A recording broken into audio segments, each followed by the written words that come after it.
компания сказала, если насос завоздушен, он не будет стабильно работать. Бүгін 16 февральда Бишкек жылуулук борборунда авариялык кырдаалдын себебин иликтөө боюнча депутаттык комиссиянын көчмө жыйыны өттү. Иш-чара алгач шаардык жылуулук борборунда башталды. Андан соң комиссиянын көчмө жыйыны жогорку кеңештин имаратында улантылды. Ага комиссия курамына кирген депутаттар, өкмөт мүчөлөрү жана массалык маалымат каражаттарынын өкүлдөрү катышышты. Депутаттык комиссия 386 миллион долларлык курулушту. Андагы январь айында болгон авария өкмөттүн күз-кыш мезгилине даярдыгын иликтеп чыкмакчы. Тилекке каршы ошол манометр, ошол насостагы воздухту айдай бергенде, демек ошонун тегерегинде ошондой болгондой жагдай түзүлүп атат. Себеби дегенде манометр көрсөтө берген. Нормалдуу химобестоленный суу бар нормада деп. Бирок ал манометр иштебей калган. Насос ал жерде курулай иштей берген. Ошол көрдүңүздөр элементардуу бир мындай шалакылык үчүн бир мындай бир чоң иштерди дагы бир мындай жокко чыгарып аткан бир маселе. Бишкек жылуулук борборундагы авариянын себептерин аныктоо боюнча мекемелер аралык комиссия иликтөөнүн алдын ала жыйынтыгын чыгарган. Бул тууралуу өкмөттүн басма сөз кызматы билдирген. Маалыматка ылайык, Бишкек жебиндеги электр станциялары ишканасынын кызматтык адамдары тарабынан эрежелерди бузуу аныкталган. Жептеги авариянын алдын ала себептери төмөнкүдөй. Аварияны жоюуда ыкчам тобунун кызматкерлеринин макулдашылбаган аракеттери, жабдууга суунун жетишсиздиги, имараттардын күзгү-кышкы мезгилге даярдалбагандыгы, 3-чү блокту иштетүүнүн кечиктирилгени. 5 күн миллион ошол эл жашаган шаар суукта калып калды. Ошондуктан буга сөз түрдө жоопкерчилик болуш керек. Жоопкерчилик болот деп ойлойт мен. Азыр эми кимге деп айтканга кичине эртерээк. Өкмөттүк атайын түзүлгөн комиссия иштеп жатат. Азыр мына депутаттык комиссия өзүнчө түзүлгөн, мына депутаттык комиссияда келип атат. Анан мына укук коргоо органдарындагы ошо кылмыш иштерди козголуп, алар да өзүнүн тергөөчтөрүн жүргүзүп атат.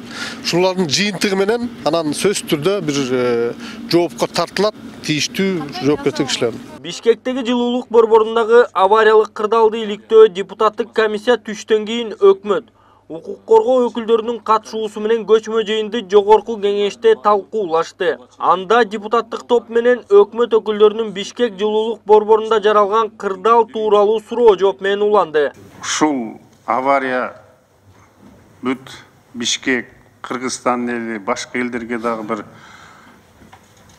башкача пикир калтырып атат да. Бирок биз бүгүн ордунан барып көрдүк. Мен башка пикирге келдим.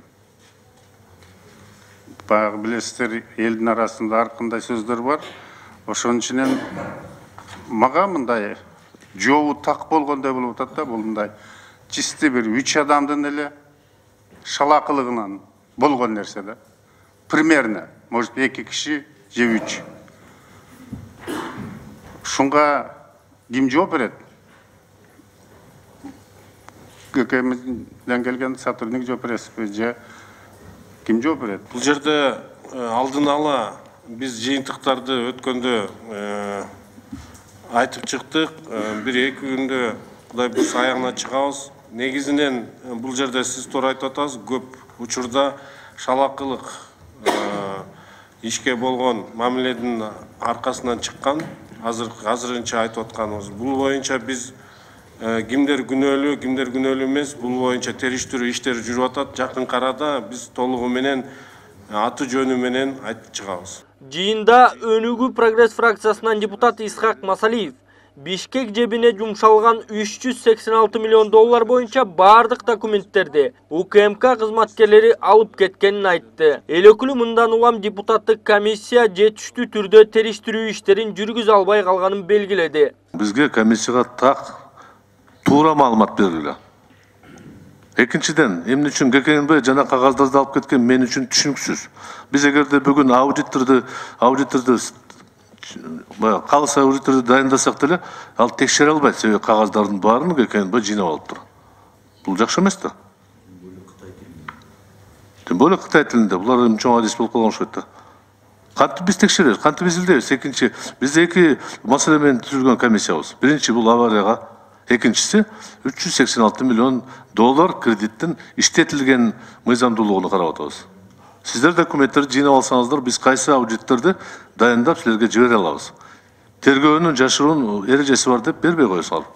Ошондуктан урматтуу комиссиянын төрагасы мен сурантын бул маселени чечип, бизге комиссияга ошол документтердин көчүрмөсүн берсе жакшы болмок эле да. Ошентип 3 саатка созулган жыйындын соңу кийинки 2 күнгө жылдырылып, иликтөө дагы уланарын эл өкүлдөрү билдиришти. Анда кайрадан эле аткаруу бийлигинин өкүлдөрү чакырылып, Бишкек жылуулугунда болгон кырдаал талкууланмакчы. Эскерте кетсек, 26 январда кечки саат 6 чамасында Бишкектеги жылуулук борборунда от казандарда маселе жаралып, суунун температурасы 84 градустан 62 градуска чейин төмөндөгөн. Буга байланыштуу шаардагы үйлөргө берилген жылуулук төмөндөгөн. Ошондой эле башкы прокуратура жептеги авария боюнча шалаакылык беренеси менен кылмыш ишин козгоп, жептин башчысы Нурлан Өмүркулу уулу кызматынан кеткен. Азамат Айтбаев, Азамат Жумадилов, Атайын Next TV күндүн темасы үчүн.